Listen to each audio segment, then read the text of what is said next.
Good morning, guys. How you doing? Welcome to day 2 of preparation week. What we're going to do today is we're going to start filling out our fitness workbook. Now, what you need to do is you need to go to the group page and go to the Files tab and click on the fitness workbook, which is called Fitness on Your Terms. And it looks like this. I know this is backwards, but this is what it looks like. I'll go ahead and print that off, and I'm going to go through a little bit of it with you right now to give you an idea of what we're going to be doing today. The first page is just a welcome to the group and a checklist of the things that you need to do before we get started. The page after that is the health and fitness contract. Now I want you guys to read it, and I want you guys to take it seriously, and I want you to sign it. This is serious.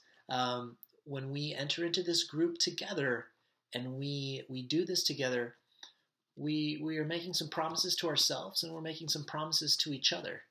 And when you read through that contract and you read the commitments that you're making and you sign that, I don't want you to just kind of flippantly sign it and move on. I want you to take it seriously because I'm taking it seriously, and I'm going to give you guys everything I have in this challenge group.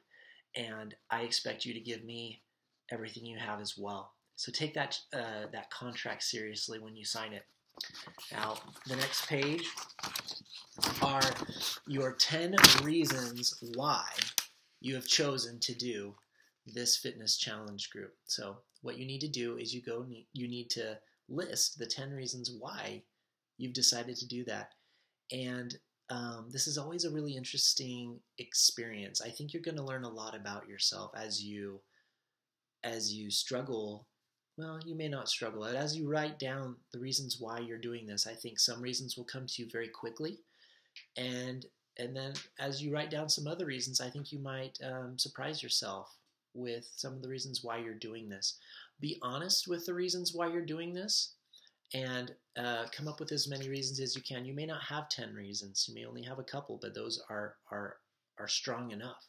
They're motivation enough for you to have chosen to do this. So you don't need to have all 10, but go ahead and fill out as many reasons as you have for joining this challenge group. Okay.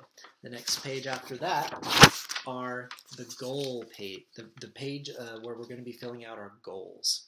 Now I want you guys to use SMART goals. SMART means specific, measurable, attainable, realistic, and time-bound. SMART.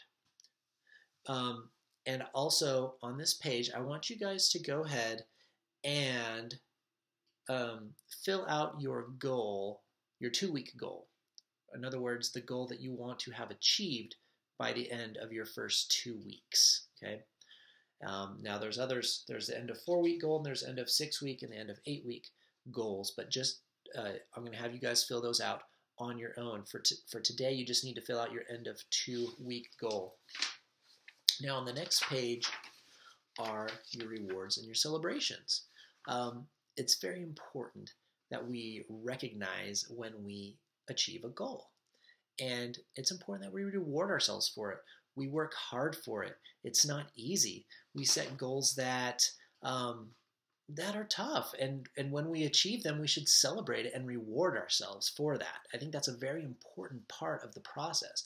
I know for myself, I look forward to the rewards that I promise myself for achieving my goals. It keeps me on track, and it keeps me focused on hitting those goals.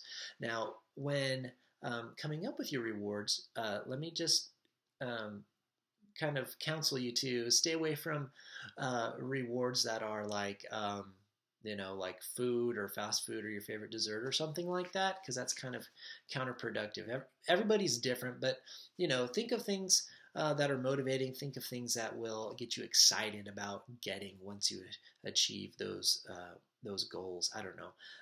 Some of my challengers like to go out on a special date night with their spouse to go see a movie or something like that, or maybe there's an article of clothing or a swimsuit or something like that you've been wanting, but you just can't justify the price. Well, maybe it's time to get that if you hit your goal, or things like that. Now going back to goals really quick, I forgot to mention in setting your 2-week goal, you might want to avoid setting like a weight loss goal. Lose 5 pounds or 10 pounds or something like that within the first 2 weeks. You really don't have control over how your body is going to respond during these first 2 weeks. Some of you may drop a whole bunch of weight really quickly. Some of you may not lose any weight at all. Some of you may gain some weight because you're putting on muscle. So it's really kind of out of your control. So don't set yourself up for failure or disappointment by setting a goal that's out of your control. Some examples of some smart goals might be to, get a portion of lean protein and complex carbohydrates with every meal for your first 2 weeks, or making sure that you get to bed by a certain time every night so that you get enough sleep to let your body rest and recover and recuperate from the workouts. Or another goal might be to not missing a workout during those first 2 weeks. Goals kind of like that, that kind of hit that SMART criteria. All right, so after goals and after rewards and celebrations for attaining your goals, go to the next page where we talk about no more excuses. I want you to write out your top 5 nutrition and exercise excuses, and we all have them. We're all experts at coming up with excuses as to why we don't do what we know we're supposed to do, right? I want you to write them out. I want you to be honest with yourself and write out the excuses that you use. And then we're going to write out how you're going to fight those excuses. You're going to write out how you are not going to let yourself get away with those excuses this time. Those excuses you've always been using throughout your life. And those excuses are exactly why you are where you are right now and why you are not where you want to be. So we are going to demolish those excuses. We're going to get rid of them. We're going to say, I'm putting a stop to those excuses right here, right now. They are no longer going to be a part of my life. So I don't know. One of my excuses that I always seem to have for not getting my meals is that I didn't have time I didn't prep my meals. So the next day I'm at work and I don't have any of the right food that I should be eating. And so what do? I go and I buy something that probably isn't the best thing that I need. It's not a valid excuse. I should have planned better the night before. I should have prepped my meals. I should have had them ready to go. So the way I'm going to fight that excuse is I'm going to be better at planning. Another excuse for not working out is I'm too tired. 5 o'clock, 6 o'clock comes rolling around in the morning and I am dead tired and I just am too tired to get out of bed. I don't want to work out.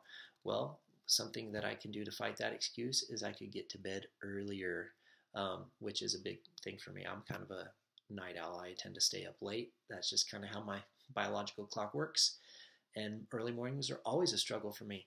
But I can fight that excuse by getting to bed earlier. So those are some examples of our excuses and how to fight them.